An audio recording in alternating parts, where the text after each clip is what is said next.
رمضان هلا رمضان هلا رمضان هلا رمضان هلا أهلا وسهلا أهلا وسهلا أهلا وسهلا أهلا وسهلا فالبشر وافاك والنور هلا رمضان. اللهم صل على سيدنا ومولانا محمد وعلى آل سيدنا ومولانا محمد مبارک وسلم صلاۃ و سلام علیک یا سیدی یا رسول اللہ.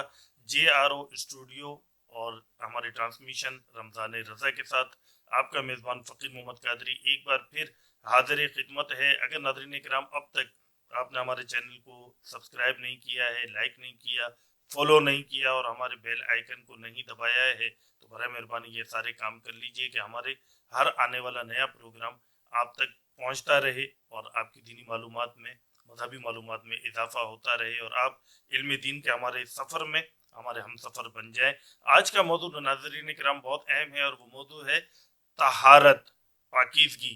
اور اسی موضوع پر گفتگو ہم نے کرنی ہے حضرت علامہ مولانا محمد وسیم اتاری دامت برکاتہم العالیہ کے ساتھ. بہت اہم موضوع ہے، آخر تک اس پروگرام کو ضرور دیکھیے. بالخصوص میں گزارش کروں گا ہماری نوجوان نسل سے، ہمارے بچوں سے کہ آج کا پروگرام آپ کے لیے بہت زیادہ ضروری ہے. اس پروگرام کو آپ نے آخر تک دیکھنا ہے. انشاءاللہ بہت سی معلومات آپ تک پہنچ جائیں گی اور آپ نے طہارت کیسے حاصل کرنی ہے، پاکیزگی کیا ہوتی ہے، یہ سب انشاءاللہ آج آپ کو پتہ چلے گا.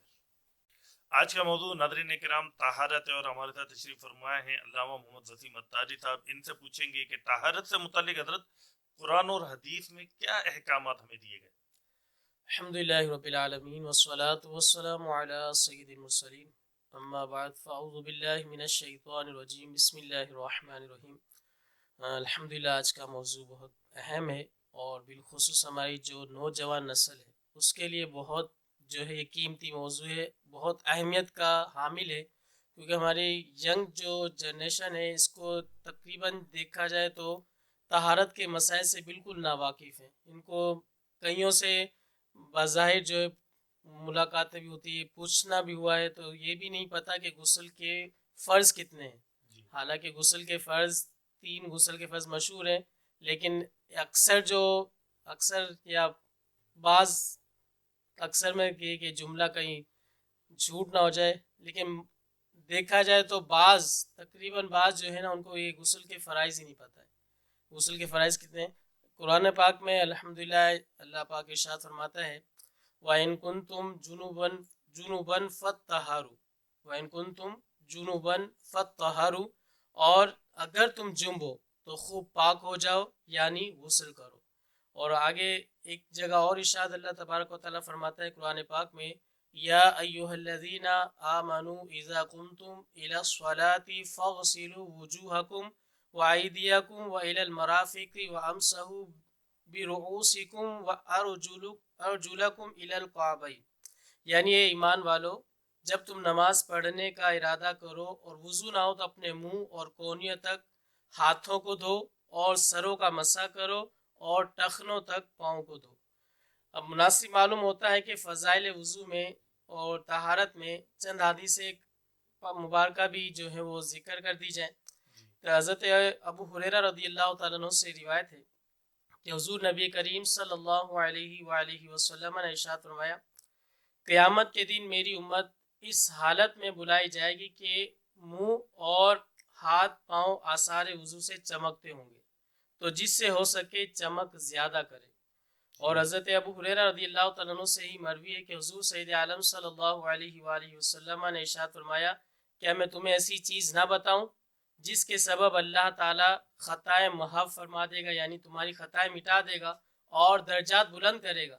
عرض کی گئی ہاں یا رسول اللہ، ارشاد فرمائیے. تو آپ نے فرمایا جس وقت وضو ناگوار ہوتا ہے اس وقت وضو کامل کرنا اور مسجدوں کی طرف قدموں کی کثرت اور ایک نماز کے بعد دوسری نماز کا انتظار، اس کا ثواب ایسا ہے جیسے کفار کی سرحد پر حمایت بلاد اسلام کے لیے گھوڑا باندھنے کا. سبحان اللہ سبحان اللہ. یہ الحمدللہ قرآن و حدیث سے آپ کے خدمت میں پیش کیا گیا ہے کہ قرآن و حدیث میں طہارت کے حوالے سے جو موضوعات آج کا ہمارا ہے، جو موضوع ہے ہمارا، تو اس کے حوالے سے احادیث مبارکہ اور قرآن پاک کی روشنی میں آپ کو عرض کیا گیا کہ الحمدللہ طہارت جو ہے یہ بہت اہمیت کی حامل ہے، اور اس کے بارے میں سیکھنا ہم پر فرض۔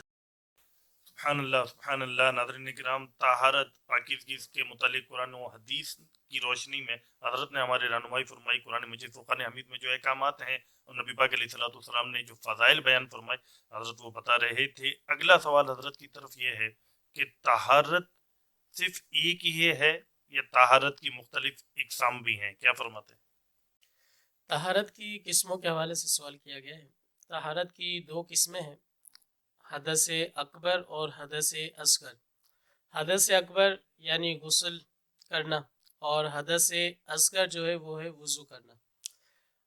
جن چیزوں سے وضو لازم ہوتا ہے اسے حدث اصغر کہتے ہیں، اور جن چیزوں سے غسل فرض ہوتا ہے اسے حدث اکبر کہتے ہیں۔ یہ بنیادی طور پر اس کی دو قسمیں ہیں، حدث اکبر اور حدث اصغر۔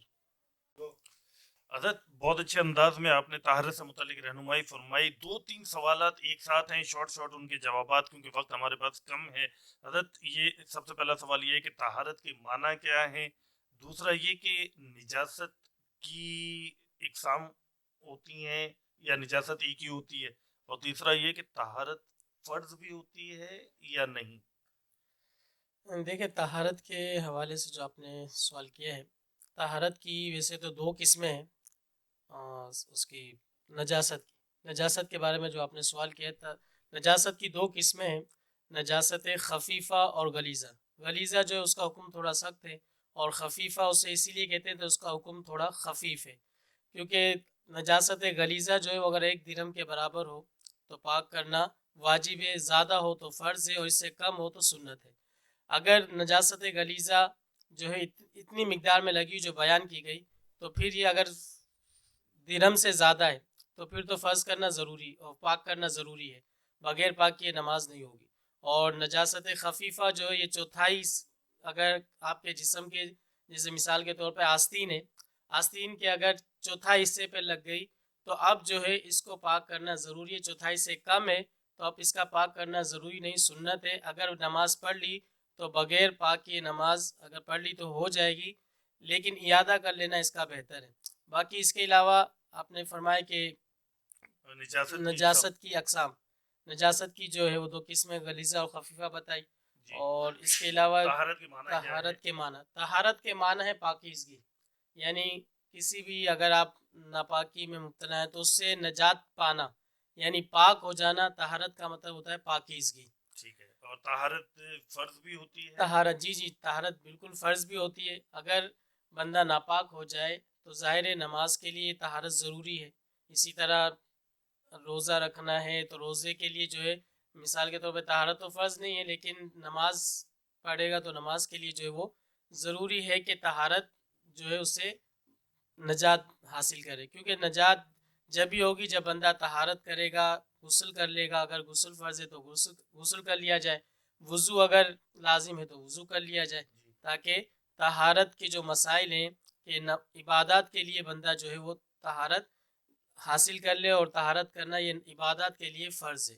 سبحان اللہ۔ ناظرین کرام، گفتگو طہارت پر ہو رہی تھی۔ وسیم اتاری صاحب بڑے خوبصورت انداز میں ہمارے رہنمائی فرما رہے تھے۔ اس بار ہم نے اپنی ٹرانسمیشن کا دورانیہ بہت کم رکھا ہے، بہت شارٹ ٹائم میں ہم اپنا پروگرام آپ تک پہنچا رہے ہیں۔ ممکن نہیں ہوتا کہ اس پر کما حقو ہو کسی موضوع پر گفتگو کی جا سکے، تو مین چیتا جو پوائنٹ ہوتے ہیں، ضروری جو چیزیں ہوتی ہیں، وہ آپ تک پیش کر دی جاتی ہیں، لیکن مفصل انداز میں چونکہ پروگرام کا دورانیہ کم ہے تو ممکن نہیں ہے گفتگو کرنا۔ اور طہارت کے موضوع پر جو گفتگو ہو رہی تھی، یقیناً یہ ناکافی ہے۔ اتنے چھوٹے سے پروگرام میں سب کچھ بیان نہیں ہوا ہوگا، ہو سکتا ہے کوئی کنفیوژن آپ کو رہ گئی ہو سکتا ہے کہ مزید آپ کو ضرورت بھی ہو۔ تو ایک بہت مختصر سا آپ کو پیغام عرض کر دیتا ہوں کہ اگر ہم صحیح اسلام پر عمل کرنا چاہتے ہیں، اگر ہم اسلام کی روشنی میں اپنی زندگی گزارنا چاہتے ہیں، اگر ہم سنتوں کے مطابق اپنی زندگی گزارنا چاہتے ہیں، اگر ہم یہ چاہتے ہیں کہ ہمیں شریعت مطالعہ کا علم حاصل ہو جائے، ہمیں نبی پاک علیہ الصلوۃ والسلام کی محبت حاصل ہو جائے، اگر ہم شرعی مسائل کو سیکھنا چاہتے ہیں کہ ہم اچھے سے شرعی مسائل کو سیکھ لیں، ہمارے بچے، ہمارے نوجوان ہمارے گھر کے افراد اچھے سے دین متین کا علم حاصل کر لیں اور ان تمام مسائل کو اچھے سے سمجھ کر اس پر عمل کریں تو آپ کے لیے بہترین انسٹیٹیوٹ، آپ کے لیے بہترین یونیورسٹی، آپ کے لیے بہترین کالج، اس کا نام ہے تبلیغ قرآن و سنت کی عالمگیر غیر سیاسی تحریک دعوت اسلامی کا مدنی ماحول۔ آپ کے قریب جہاں آپ جس شہر، جس علاقے، جس محلے، جس گاؤں میں رہتے ہیں، آس پاس جہاں آپ کے فیضان مدینہ ہو، جہاں فیضان مدینہ میں اجتماع ہوتا ہو، آپ خود بھی جائیں، اپنے بچوں کو لے کر آپ دعوت اسلامی کے مدنی ماحول میں آپ آنا جانا شروع کر دیں، آپ دعوت اسلامی کے اجتماعات میں آنا جانا شروع کر دیں، آپ دعوت اسلامی کے مدنی ماحول سے وابستہ ہو جائیں، آپ مدنی قافلوں کے مسافر بن جائیں، آپ امیر اہل سنت کے دامن سے وابستہ ہو جائیں، انشاءاللہ علم دین بھی حاصل ہو جائے گا، نبی کریم علیہ السلام کی محبت بھی آپ کے دل میں جگہ بنا لے گی اور آپ سنتوں پر عمل کرنے والے بھی ہو جائیں گے، آپ علم دین حاصل کرنے والے بھی ہو جائیں گے۔ میں کتنے ایسے لوگوں کو جانتا ہوں ناظرین کرام جنہیں شاید فرض علوم بھی نہیں معلوم تھے، جنہیں شاید نماز صحیح سے پڑھنا نہیں آتی تھی، جنہیں روزے رکھنا نہیں آتے تھے، جنہیں دین کا کچھ دور دور تک پتہ ہی نہیں تھا۔ یہ دعوت اسلامی کا مدنی ماحول ہے کہ آج ہم دیکھتے ہیں کہ وہی نوجوان جو کل تک گلی کوچے میں کرکٹ کھیلا کرتا تھا، وہ نوجوان جو کل تک آوارہ گردیاں کیا کرتا تھا اور بائکوں پر بیٹھ کر ریسیں لگایا کرتا تھا، اپنی جان خطرے میں ڈالے ہوئے ہوا کرتا تھا، ایسے نوجوان جو معاذ اللہ نشے کے عادی تھے، ایسے نوجوان جو جرائم کیا کرتے تھے، ایسے نوجوان جو اتنے بگڑے ہوئے تھے کہ ہمارے معاشرے کے لیے ناسور بن گئے تھے، اپنے گھر والوں کے لیے ناسور بن گئے تھے، دعوت اسلامی نے ان کو عالم دین بنا دیا، انہیں مفتی اسلام بنا دیا، آج وہ مبلغ دین ہے، آج وہ نعت خواں ہیں، آج حضور کی نعتیں پڑھنے والے بن گئے، آج حافظ قرآن بن گئے۔ آج ہم نے ایسے نوجوان دیکھے کہ وہ نوجوان جو کل تک اپنے گھر والوں کے لیے عذاب جان بنے ہوئے تھے، آج محلے کا امام بنے بیٹھے ہیں۔ یہ دعوت اسلامی کا فیضان ہے۔ آئیے دعوت اسلامی کے مدنی ماحول سے وابستہ ہو جائیے، امیر اہل سنت کے دامن سے وابستہ ہو جائیے، یقین جانیے آپ بھی، آپ کے گھر بھی، آپ کی اولاد بھی، آپ کی آنے والی نسل بھی انشاءاللہ نیک، پرہیزگار اور عاشق رسول بن جائے گی۔ اگلے پروگرام تک کے لیے اپنے میزبان فقیر محمد قادری کو اجازت دیجیے، کل انشاءاللہ اسی وقت اسی چینل پر آپ سے دوبارہ ملاقات ہوگی۔ والسلام علیکم ورحمۃ اللہ وبرکاتہ۔